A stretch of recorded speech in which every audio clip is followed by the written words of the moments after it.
Okay guys, so buksan natin ito dito. Yung access natin para makapit natin yung LGB doon sa control unit niya or sa main PCB. Ang kaso na siya ito parang kumlibat niya. So ang model na ito guys na bearing system ng LG which is Moto D5. GRN nyo 120 means 12 tons. So 12 ang ano dito guys, 12 ang indoor unit.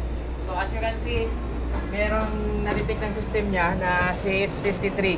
Means may kulang na isang indoor doon. So yung isang indoor na yon, yun yung kinabit natin doon sa yung bagong unit, yung bagong PCB. So kailangan natin kapitan ng LGMB. So connect tayo ng ating connect natin sa Wi-Fi kung mobile natin.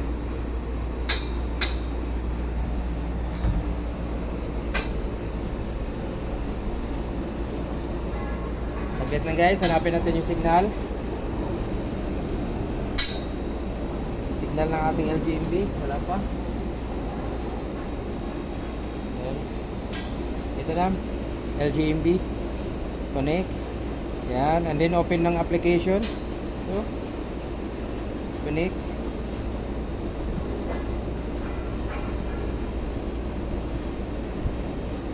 Connect.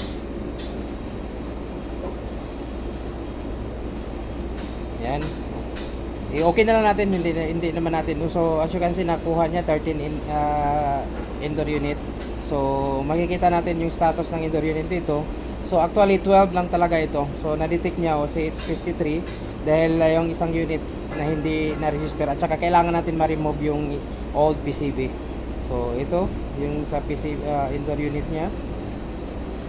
So lahat naka-on. At ito lang tanging 7 ang hindi na on. Ito yung old na PCB. So means ika-cancel natin 'yan at dadagdagan natin siya ng bagong PCB natin. So paano magawa natin 'yan? Kailangan natin patayin muna yung ating system. So off natin. Stop natin lahat yung indoor unit. Yan. Hintayin natin yung compressor mamamatay din, pati yung fan. Yan, namatay na siya guys. So, pindutin natin dito yung kulay red. Merong dip switch natin dyan or switch natin dyan na kulay red. Long press na lang yan. Ito, kulay 88, ano yung number niya, nag-display yung 88. So, means nag-searching siya sa lahat ng indoor unit.